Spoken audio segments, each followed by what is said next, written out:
Muy buenas noches, amigos de la conciencia. Hoy, 13 de enero 2022, continuamos con el capítulo 8 del libro La Escuela del Alma.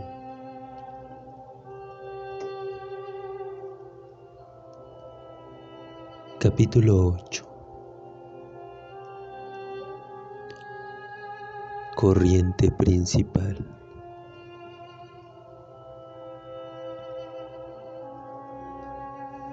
Ningún individuo por sí solo podrá ir más allá de cierto punto de desarrollo, sin importar qué tan instruido, devoto o hábil sea. Incluso Buda y Jesús de Nazaret pertenecían a una tradición. Aunque hayan roto con la corriente principal de su tiempo, ambos fueron instruidos por maestros y grupos, y estaban empapados en los métodos que se usaban. Aún la persona que no lee libros, que nunca entiende un servicio religioso ni lleva alguna práctica espiritual, está influida indirectamente por los valores esotéricos de la cultura. Sin embargo, todo ello no es suficiente y solo se puede llevar a una persona a la puerta exterior de una tradición viva. En tiempos antiguos, un individuo que buscaba instrucción espiritual podía ir a una reconocida escuela para el alma. El judío encontraba con el grupo de estudio interno del rabino, el cristiano con el monasterio y el musulmán con el círculo sufí local. En nuestros días, tal situación no existe. La forma ortodoxa ha perdido la mayor parte de su autoridad y la forma espiritual su autenticidad. Aunque hay quienes pueden funcionar dentro de la situación religiosa convencional porque creen profundamente en la esencia de una tradición, hay otros que necesitan más, desean un sendero de conocimiento íntimo de Dios y para ellos no hay nada como el contacto directo. A lo largo de los años, estudian y practican el sistema y los métodos de trabajo de su propia tradición, o incluso, como hacen muchos, buscan el sendero de una tradición que es ajena a su propia cultura, porque no está asociada con recuerdos negativos. Aún así, habrá un momento en que se encontrarán con los mismos problemas de identidad y de realidad. Si no se relacionan con el colectivo de la cultura de la tradición elegida, a menudo en una situación tal, la persona regresará a sus orígenes. Algo muy dentro de ella la atrae a sus raíces. Ello no significa necesariamente regresar a lo convencional, sino una línea esotérica que opera dentro de su cultura y civilización. De tal modo, la persona buscará el contacto con una escuela o grupo que la lleve al corazón de su propia tradición. Sin embargo, antes de llegar a dicha etapa, la persona obtiene varias ideas acerca del grupo. La primera es darse cuenta de que no es posible alcanzar el desarrollo estando solo. Ningún esfuerzo, por grande que éste sea, nos llevará más allá del alcance del ego. La persona que ha leído todos los libros relacionados con el tema, pero no tiene con quién debatirlos, pronto se convencerá de que solo ella conoce los hechos, ya que dicha información es absorbida de modo gradual por el ego, donde se forma un conjunto de ideas que no han sido discutidas. De la misma manera, un individuo que pasa horas rezando solo puede entrar en un estado al se le llama beatificación del ego, en que él o ella se convence de que ha tenido contacto con Dios. Esto puede ser cierto, pero si no se tiene contacto con el mundo exterior, puede ocurrir una forma de locura en la cual la persona se siente superior a todos los que están involucrados con los aspectos mundanos de la vida. Aquellos que están orientados físicamente pueden entrar igualmente en un estado de santidad del ego, pasando años perfeccionando su cuerpo, considerando mente y corazón como aspectos secundarios. Todas esas situaciones tienen un elemento obsesivo y desequilibrado que afecta incluso a los más cuidadosos. Después de un tiempo, la característica más significativa de dichos individuos es que no quieren enterarse de otra forma de trabajo. Es frecuente que solo esa parte de su vida sea la que tiene orden, mientras que las demás, como las relaciones y la profesión, son descuidadas o se vuelven caóticas. El buscador que reconoce que ese aislamiento es peligroso, llega al punto en que se percata de que debe trabajar con otros para balancear cualquier tendencia excesiva del ego, que invariablemente hace que la vida se ajuste a sus gustos y en muchos casos evade el conflicto o busca la soledad.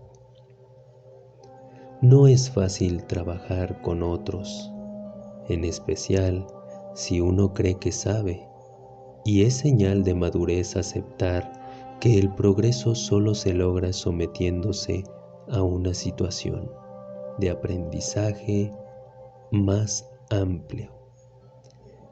En un principio, esto puede ser logrado compartiendo puntos de vista con alguien. Pudiera ser algún compañero al que supondremos un igual, nuestro semejante. Trabajar con alguien que es inferior en esta área es peligroso, pues reforzaría la dominación del ego. Muchas personas han empezado con las mejores intenciones y terminan como figura paterna o como un hermano infantil de su compañero. Tal situación de pareja no es un arreglo satisfactorio. De manera natural ocurre una polarización en que uno de los miembros debe ser predominantemente activo y el otro pasivo. Con el tiempo, esto crea tensión y eventualmente una crisis que poco tiene que ver con el estudio o con las prácticas que se llevan a cabo. Es posible trabajar de esa manera, pero solo si uno de los dos tiene más experiencia y el otro acepta la situación, como un maestro de baile que enseña a un estudiante. Es posible el trabajo de 3 personas juntas, porque la dinámica es muy diferente. Si los 3 miembros de esos grupos pequeños son similares, entonces pueden alternar las polaridades, con el tercer elemento funcionando como intermediario. Desde luego, tal situación sigue la ley de la tríada, en la que el flujo es posible porque la energía no está rígidamente sujeta a la oposición. 3 personas trabajando en un texto, en una devoción o en un ritual pueden producir la presencia de un grupo. Esta es una relación muy diferente a la de dos personas, que tiende a ser personal. Entre tres es posible generar intimidad, pero esta será formal, puesto que es un arreglo consciente acordado mediante un conjunto de criterios que gobiernan la situación. Por tanto, mientras uno habla, los demás escuchan, o mientras uno guía la plegaria o el ritual, los otros le siguen. Cada uno desempeña un papel que puede ser intercambiado de lo positivo a lo negativo o a lo neutral, y facilita el movimiento de todos. Sin embargo, aún aquí, si no hay un estudiante avanzado, aunque sea solo por un grado, habrá un escaso progreso, porque todavía no existe conexión con una vasija más grande de la que se puede sustraer capacitación y experiencia. Una vasija más grande no es solo un grupo mayor, aunque este sí ayuda, porque expande el campo de la visión de lo que está siendo estudiado y practicado, sino un grupo que puede operar más eficazmente con el aspecto exotérico o externo del trabajo espiritual. Lo anterior supone examinar textos tradicionales, llevar a cabo reuniones de meditación o ejercicios físicos específicos diseñados para elevar la conciencia. Todos los métodos mencionados están disponibles en el mundo en general. Ciertamente, un grupo más grande generará más poder y profundizará las actividades, pero también existen desventajas si no hay una conexión directa con una tradición viva. Después de 3, el siguiente número crítico es el de 7 personas en un grupo. Aquí comienza el asunto del liderazgo. Si un director no es elegido, periódicamente habrá confusión, interferencia en la comunicación y el consecuente rompimiento en facciones. Tiene que haber una dirección central, aunque sea de manera formal, para mantener el orden o dar instrucciones durante las meditaciones o los ejercicios. Si el grupo no tiene un estudiante avanzado o tutor, entonces es bueno tener una rotación de personas del grupo que lleven a cabo la dirección. Sin embargo, como sucede a menudo, hay personas que no quieren dicha tarea y prefieren que otros la realicen. Esto deja la opción a otros que asumen el papel como un deber, o aquellos que consciente o inconscientemente buscan el poder o solo atención. En ocasiones, el líder natural del grupo surge rápidamente y su imparcialidad o autoridad es aceptada, ya que parece ser capaz de coordinar al grupo sin perturbar su equidad.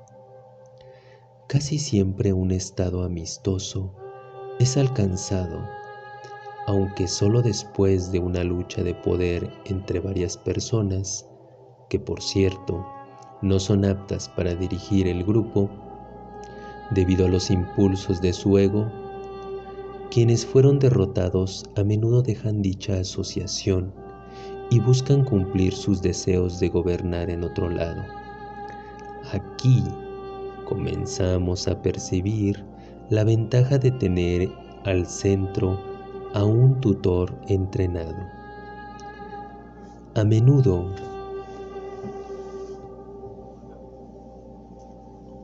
menudo, el líder natural es el menos asertivo, contrariamente a la situación social común.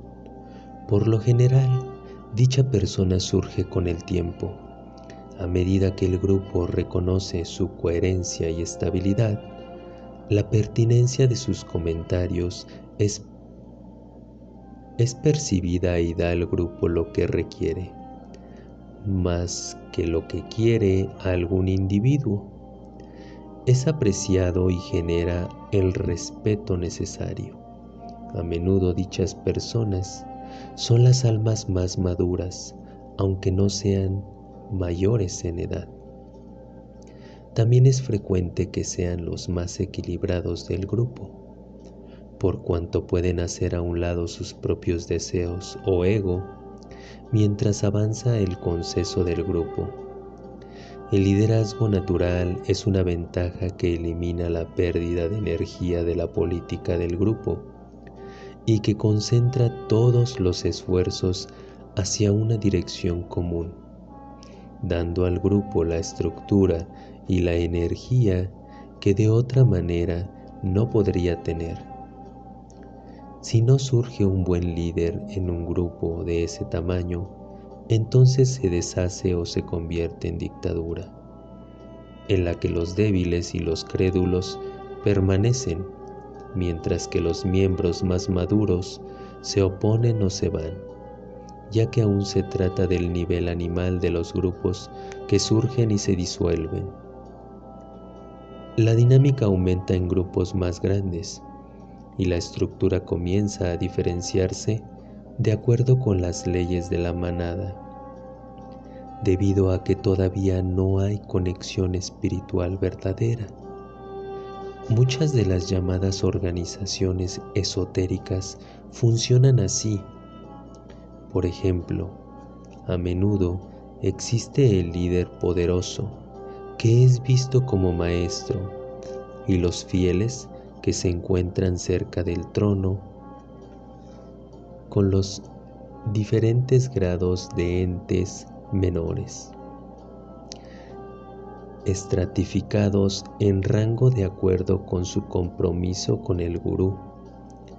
En una verdadera escuela esotérica, la primera lealtad es para con la verdad, no con una persona, pero a veces vemos que la personalidad del líder es lo que atrae y no la veracidad de la enseñanza. A medida que el buscador se involucra en grupos más grandes, debe estar atento de los criterios que los rigen, porque pueden ser que lo que empezó como una reunión genuina en busca de la sabiduría se convierta en una institución centrada en la personalidad, junto con lo que dichas organizaciones aportan con su burocracia, sus reglas insignificantes y su departamento de relaciones públicas. Después de haber examinado el intento de formar un grupo sin un tutor iniciado y los problemas que ocurren cuando se desarrolla un organismo exotérico, veamos algunos de los grupos existentes que puede encontrar el buscador antes de llegar al objeto genuino. Estos pueden ser grupos que alguna vez tuvieron conocimiento o cuyo líder sí tiene algo de conocimiento superior, pero no está transmitiéndolo correctamente. Fin del capítulo 8. Muchísimas gracias por escuchar. Hasta la próxima.